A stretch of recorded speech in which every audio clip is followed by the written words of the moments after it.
We've got a Stihl BG 56 handheld blower that will not start and run.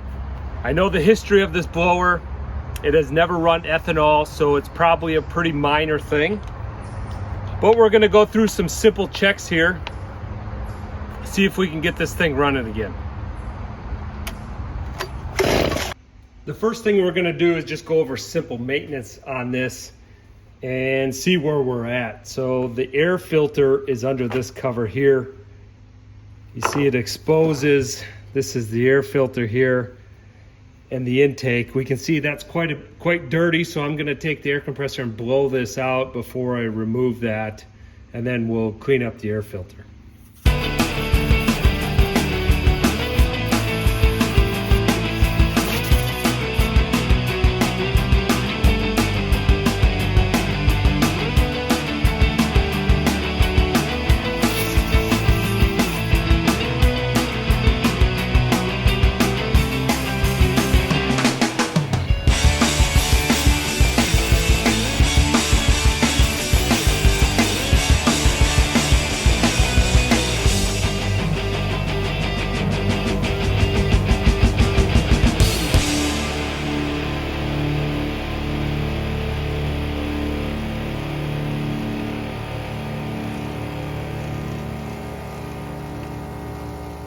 Okay, so that takes care of the air filter. We cleaned things up there. It's looking much better. That's routine maintenance. We should do that anyway, but I don't think that was the root cause. It didn't look that bad. So the next thing we're gonna do is take a look at the spark plug, and this is a bit hidden in plain sight.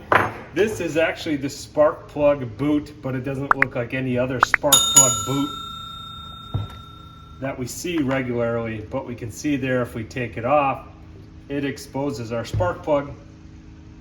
So we can use our compressed air to clean this up a bit before we take that off. Then we're going to use our Stihl tool here and just take the spark plug out. Now the easiest thing to do with these spark plugs is just replace them, but if we understand wear and tear on a spark plug, we can take a look at it here and see what condition we're in. This is the ground strap, the top here, and the electrode is the piece just under it, and the spark jumps between our ground strap and the electrode. So when we talk copper or iridium or whatever, that is actually the material they place on the parts of the ground strap and the electrode that the spark jumps between, and those erode over time as that electrical discharge occurs. So if we look at here, some clues to that are how square the edges are on the ground strap and the electrode. They look pretty square, and really, you know, number of hours of use of these blowers and things like that are incredibly low compared to automotive. So generally they don't wear out. It's more of heat, the warm up and cool down cycles on the spark plug, and then the internals tend to break down and you lose spark. But just as an example, we're going to see what the gap is here. It should be 0.5 millimeter on this particular spark plug to see if we have any wear there. So all we need to do that is a gapping coin here. We simply put this tool in here between the ground strap and the electrode and read out how big the gap is. And if I move it here, we see what line it stops at without forcing it too much. And we are right at 0.5 millimeter. So it's not wear on this spark plug. And you know, we can tell that the carburetor is working pretty well on this because it's a nice brown look on there. So that's not it, but we're just gonna go ahead and replace this thing. Here we have our new spark plug.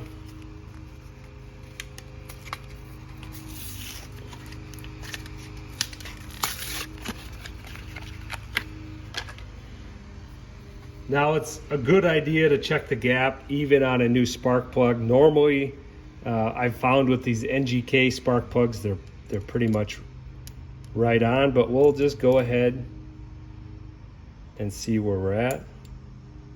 And yeah, we're basically right on at a 0.5 millimeter there. So throw this baby in, see if it runs.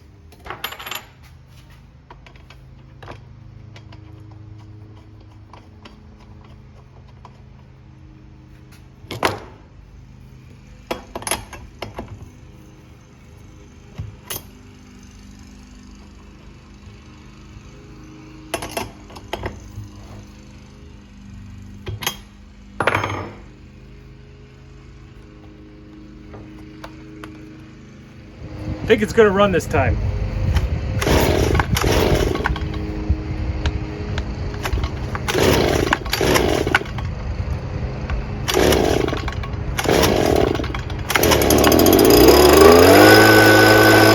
All right, so we did routine maintenance. We cleaned out the air filter. We replaced the spark plug and it runs now, but I don't think that was the root cause. So when I went to prime it that time, I could feel the primer bulb build up some resistance. And in the no start condition, it seems like I couldn't build up any pressure in the prime bulb. So there's one other thing we should check here on this before we say we've addressed the root cause. One thing that can cause a fuel issue in these Stihl products is the fuel filter, and that is in the tank.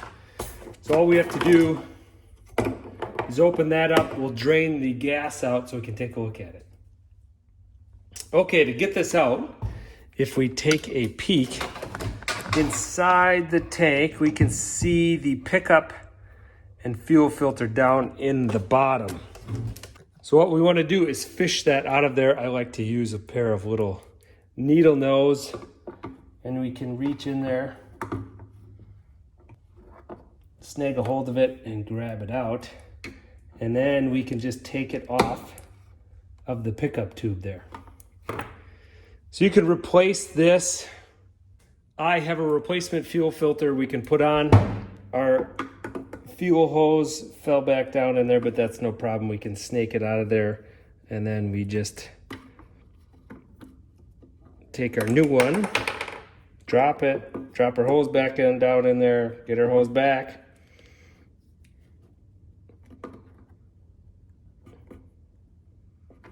Pop that into place. One other problem that you may have, if you run a ethanol blended fuel, this rubber of the pickup hose tends to deteriorate, dry out, and crack, and you can suck air into the fuel system, and then you will not run well, depending on how much fuel you have in the tank. If it's above that point, you'll be just fine. But if you get a half tank and you start bogging and it won't run or won't start, likely you've got a hole in this rubber line which needs to be replaced. So you pop that off in the tank and then replace the whole assembly here. But we're just going to do the fuel filter in this case. I know ethanol fuel hasn't been used, and you can feel if the rubber is still supple and not dried out, you're likely good to go there. So we just drop that back down in there, and we can take a look inside there, see if we see any obvious cracks or holes. Most of them are not that obvious, but in this case, I think we're good to go. So we'll fill it back up with fuel. If it does prime up good, we're gonna consider this case closed. But if it continues to have troubles, then I'll just go ahead and replace that fuel line.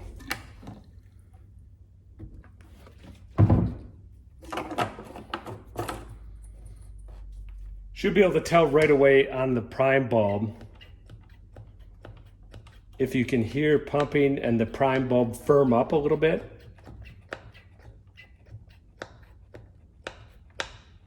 Seems like our fuel system and fuel line is good to go. One other thing we want to check on our blower before we put it back into operation is there's a small screen filter in the exhaust that can build up soot over time and really dramatically reduce your power and eventually cause you not to run. I don't think that's the issue here, but we're going to take a look at it. You can again use your Stihl tool. The same size hex as your spark plug will get this off. It's right around the exhaust outlet.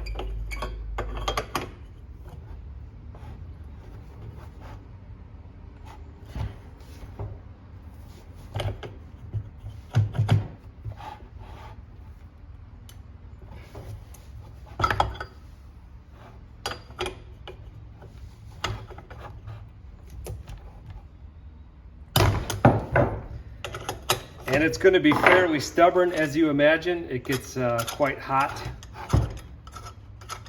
and that can cause this to be quite stubborn. But if we take a look at it here in the sunlight, this is actually quite open. And this is really a function, tells you how good your 2-cycle oil that you're using.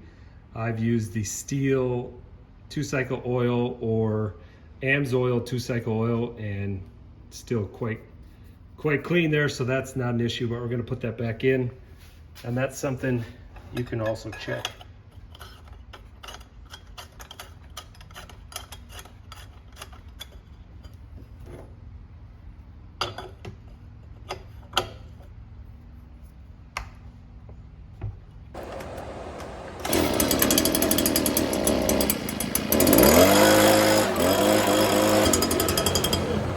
All right, another successful maintenance on a Stihl handheld blower.